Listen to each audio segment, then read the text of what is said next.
Episode 50 की शुरुआत होनी होती है, जहां से पिछला एपिसोड खत्म हुआ था। पिछले एपिसोड के एंड में हमें देखा था जो फोर्ट एल्डर रहती है ना, वो जो गेट फॉर्मेशन है, मतलब जैसे जिस एरिया के आसपास पूरा एक प्रोटेक्शन लगता है उसे ऑन कर देती है। जो देखें जो थर्ड एल्डर है ना, उसके पास आती है, उससे पूछती है देखो जो गेट फॉर्मेशन है ना, ये जो गेट है ना, ये बहुत ज़्यादा इमरजेंसी रहता है ना, तभी जाके लगाने को रहता है, लेकिन तुमने अभी ये क्यों किया। तो ये सुना जो फोर्थ वाली है ना, वो कहते हैं कि देखो यार, जो मतलब चिंगारी रहती है ना, मतलब जो आग रहती है ना, वो चिंगारी से फैलती है, और जो कुछ हमें पे हो रहा है ना, एक चिंगारी और बहुत ही जल्दी ना बहुत ज़्यादा आग लग जाएगा, इसलिए ना हमें एडवांस में तैयार रहना पड़ेगा। ये सुन रहे थे ना, थर्ड वाली कहती है कि हाँ वो सब तो ठीक है, लेकिन तुझे सच में मतलब इसी समय ऑन करना जरूरत है क्या, क्योंकि इसको एक्टिवेट करने के लिए पावर स्टोन लगता है, और पावर स्टोन है ना हमारे पास खाली एक ही है, कसम से कह रही हूँ खाली एक ही है। अगर इसका पावर खत्म हो जाएगा तो ये जो गेट फॉर्मेशन है ना, यहीं पैसे खत्म हो जाएगा, और खत्म होने के बाद छोड़, उससे पहले अगर बाई चांस ये तबाह हो गया ना, पावर स्टोन को किसी ने तोड़ दिया, तब तो भाई ऐसी गेट फॉर्मेशन खत्म हो जाएगा, और हमारे पास खाली एक ही पावर स्टोन है। अगर ये किसी तरीके से तबाह हो गया ना, तो भाई हम लोग अपना गेट फॉर्मेशन आगे नहीं कर पाएंगे, और तो सच में अभी करना जरूरी था, क्योंकि भाई यहाँ पे अभी खतरनाक लड़ाई चालू है सारे एल्डर्स के बीच में, ग्रुप के लीडर के बीच में। तो इसमें बहुत ज़्यादा हाईली चांसेस है कि लड़ाई के बीच में ना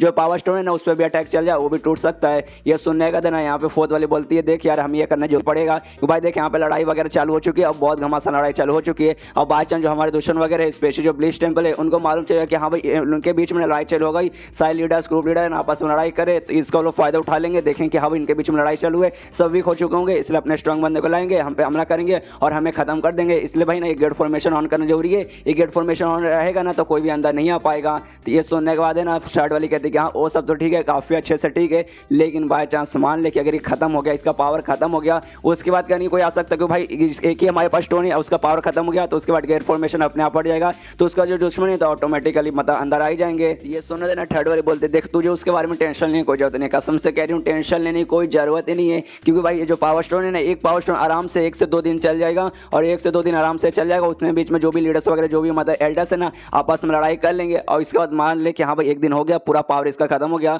उसके बाद जो भी लीडर्स वगैरह ना अपने इंटरनल एनर्जी से ना इसे वापस है ना ऑन कर सकते हैं, वापस इसको मतलब एक्टिवेट रख सकते हैं। इसका मतलब खाली स्टोन से नहीं रहता, बल्कि हम लोग भी अपना पावर दे सकते हैं, और भाई जब तक लोग लड़ाई करेंगे ना, जब तक भाई स्टोन से पावर साथ ही रहेगा, और जो लड़ाई खत्म होगा अपने पावर से कर लेंगे। और तुझे क्या सच में ऐसा लगता है कि हाँ भाई 1 दिन तक मतलब इसका पावर चलेगा ना, पत्थर का पावर जब तक चलेगा, तुझे क्या लगता है एक दिन तक है ना ये लोग अपना लड़ाई कंटिन्यू कर पाएंगे? नहीं कर पाएंगे। जब तक वो लड़ाई अपना कंटिन्यू करेंगे, जब तक अपने पावर है ना, जो मतलब जो स्टोन से पावर मिलेगा, और जैसे लड़ाई खत्म होगा वो लोग अपने पावर से ना इसे एक्टिवेट कर लेंगे। ऊपर से कम 2 एल्डर की पावर इनफ रहता है, लेकिन तुम लोग यहाँ पे ना 4 एल्डर हो, इसमें से मुझे भी हटा लोगे तो भी तुम लोग 3 हो जाओगे, ऊपर से ग्रुप लीडर भी है, मतलब तुम लोग 4 हो जाओगे, तो भाई टेंशन को जरूरत नहीं, तुम है ना आराम से एक्टिवेट कर सकते हो। और तुम यार इसके बारे में क्यों टेंशन ले रहे हो? देखो भाई जो बाकी एल्डर है, ऊपर से ग्रुप लीडर है ना, आपस में लड़ाई करे, उनको मालूम है कि हाँ भाई गेट फॉर्मेशन ऑन हो गया है, तो भी वो लोग आके ना मुझे कुछ नहीं बोल रही, लेकिन भाई तुम एक अजीब हो भाई, तुम मुझे आके मतलब क्यों सुना रही हो? ये सब सुनने वाले ना थर्ड वाली सोचते भाई कितना बेकार नसीब है भाई, मतलब गेट फॉर्मेशन आज से पहले ना बहुत साल पहले एक्टिवेट हुआ था, जो दुश्मन वगैरह के बीच में लड़ाई चल रहा था, लेकिन आज भाई इतने लंबे समय बाद है ना इसके लिए हो रहा है, क्योंकि आपस में हमारे लोग लड़ाई कर, इसलिए हो रहा है भाई। कितना बेकार नसीब है, कितना फालतू नसीब है। और तुम जो फोर्थ एल्डर रहती है ना, थर्ड वाली पे भी हमला करने लगती है, जो देखने वाले ना ये थर्ड वाली बोलते रहे भाई तुझे क्या हो गया, अब तुम मुझ पे क्यों हमला कर रही है,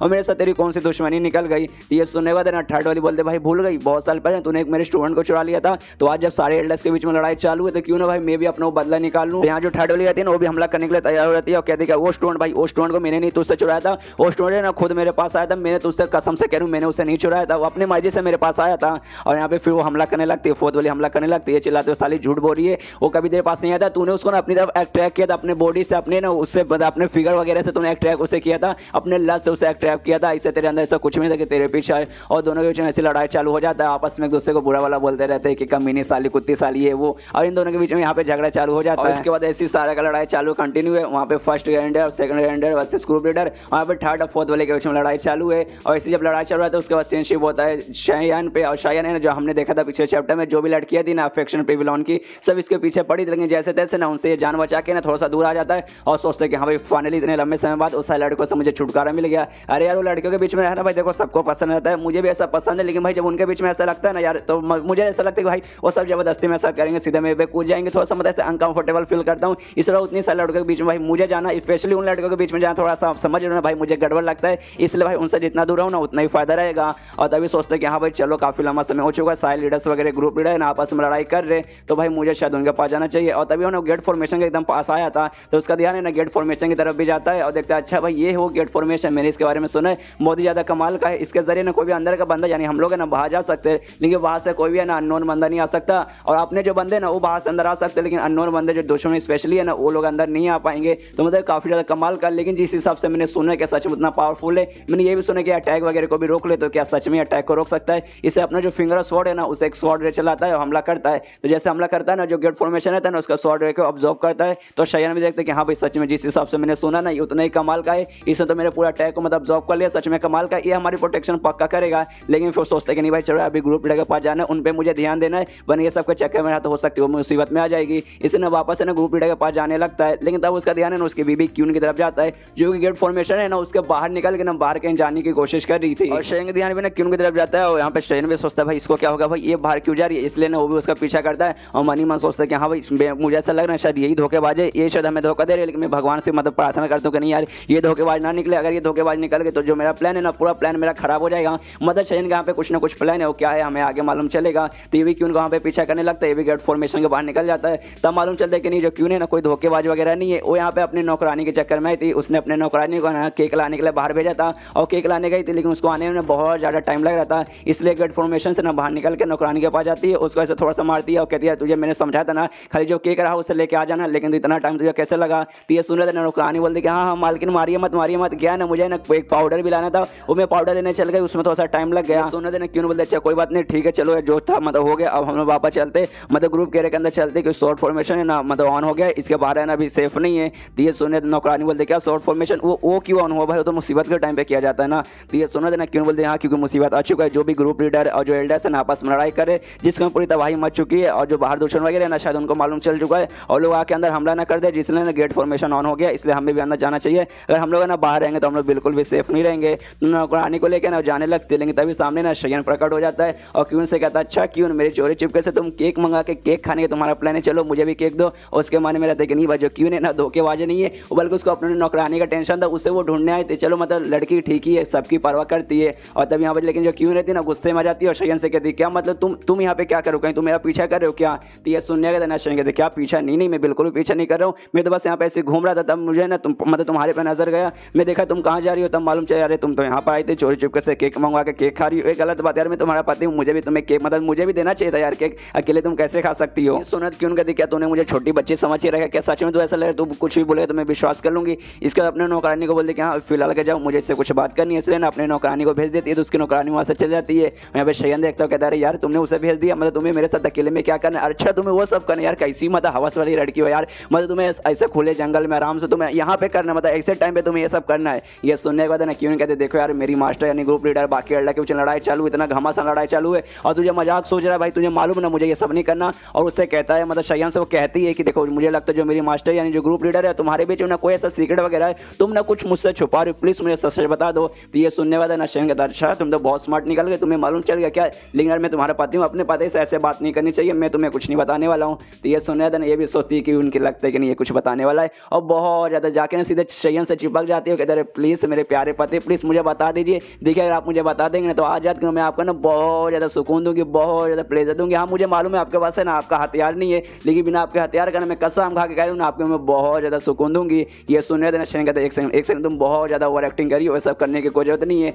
उतने में जो वहाँ पे क्यों रहती है ना उसको किसी का आवाज़ सुनाई देता है, ऐसा लगता है ना कोई बाहर का दुश्मन अंदर घुस रहा है, इसलिए सीधे ना जो शयन है उसको साइड में फेंक देती है और जिस हमले से ना इसको अजीब सी भनक लग रही थी सीधा उस डायरेक्शन में ना हमला कर देती है। और डायरेक्शन में सच में एक बंदा था जो असल में बंदा नहीं एक बंदी थी जिसका नाम है नाहौलियन थी, जो कि ब्लीच टेम्पल के एक मेंबर थी। और जैसे वो लड़की रहती है ना वो भी मतलब जैसे क्यों उस पर अटैक किया था ये अटैक भी उसका रोक लेती है और क्यों को देख लेती है, उससे कहते हैं अच्छा तुम्हारा नाम क्यों है ना मैं तुम्हें जानती हूँ, जो मॉक्यून ग्रुप है ना उसकी लीडर है ना, तुम उसके एक स्टूडेंट हो और तुम पोस्ट सिलेक्शन के 9वें स्टेज पे होना। ये सब सुनने के बाद है ना यहाँ पे क्यों उसका चेहरा देखती है, वो भी इसे पहचान लेती है और कहती है अच्छा तुम प्लीज सिलेक्शन पे जो ब्लीच टेम्पल के तुम मेंबर हो ना, मतलब मेरे से भी हायर लेवल के हो, वहाँ पे मतलब तभी है ना उससे मदद हो जाती है। जैसे देखती है कि हाँ भाई ब्लीच टेम्पल की मेंबर ऊपर से प्लीज सिलेक्शन स्टेज की है ना, तो सबसे पहले ना उसका अटैक का यूज करके ये सबसे पहले उससे दूर जाती है और सोचती है ना ब्लीच टेम्पल के एक मेंबर है जिसका नाम हाउलियन है जो कि प्री सिलेक्शन स्टेज पर है और मैं पोस्ट सिलेक्शन स्टेज पे हूँ, मतलब मैं इसके साथ अगर मैंने लड़ाई वगैरह कंटिन्यू किया ना तो मैं इसके सामने टिक नहीं पाऊंगी, मेरी मौत हो जाएगी। ऊपर से इसके बचने के चक्कर में मतलब मैं जैसे इससे बच के दूर आ गई ना उसमें मुझे चोट लग गया, तो भाई इससे साबित होता है कि मेरे से बहुत ज़्यादा पावरफुल है,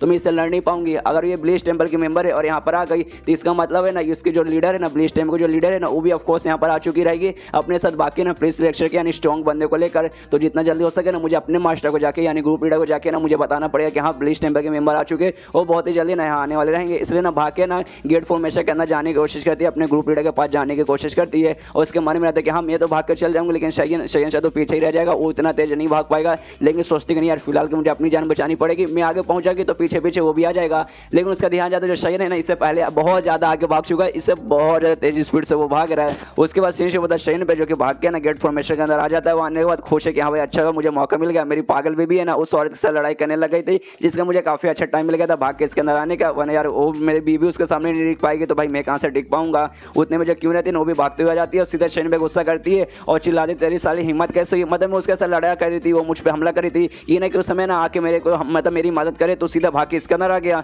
ये सुनने के बाद ना शयन के यार मुझे मालूम था तुम उसे हरा दोगे, तुम इतने स्ट्रॉन्ग यार, तुम मेरी बीवी हो, स्ट्रॉन्ग बीवी हो, तो ऑफकोर्स तुम उसका मुकाबला कर लोगी। अब मुझे लगा तुम जानबूझ के ना उसके साथ लड़ाई करी हो ताकि ना तुम टाइम बाय कर सको और मुझे मतलब भागने का ऐसा मौका दे दो। लेकिन ये सुनने इनको और गुस्सा आता है, सीधा इसका कॉलर पकड़ लेते शयन का। तो शयन कहता है प्लीज मेरी बीवी छोड़ दिया, तुमने इस कहावत नहीं सुनी है, बहुत पहले ऐसा कहते हैं कि हाँ भाई कब मान लो एक जंगल में ना पति पत्नी घूम रहे तो एक चिड़िया जैसे हो जाते, बाई चांस कोई भी मुसीबत आता है ना तो हमेशा दोनों ना अलग डायरेक्शन में ना अलग तरफ ही भागते, तो समझो बार ऐसा ही हुआ है। तो ये सुनने वाले ना क्यों कहते अच्छा इसी बात है, अगर इसी बात है ना अगली बार मैं तुझे छोड़ के ना सबसे आगे देखना मैं ही भागूंगी। और ये चैप्टर यहीं पे खत्म हो जाता है। तो मिलते हैं अगले किसी वीडियो में, जब तक के लिए बाय बाय।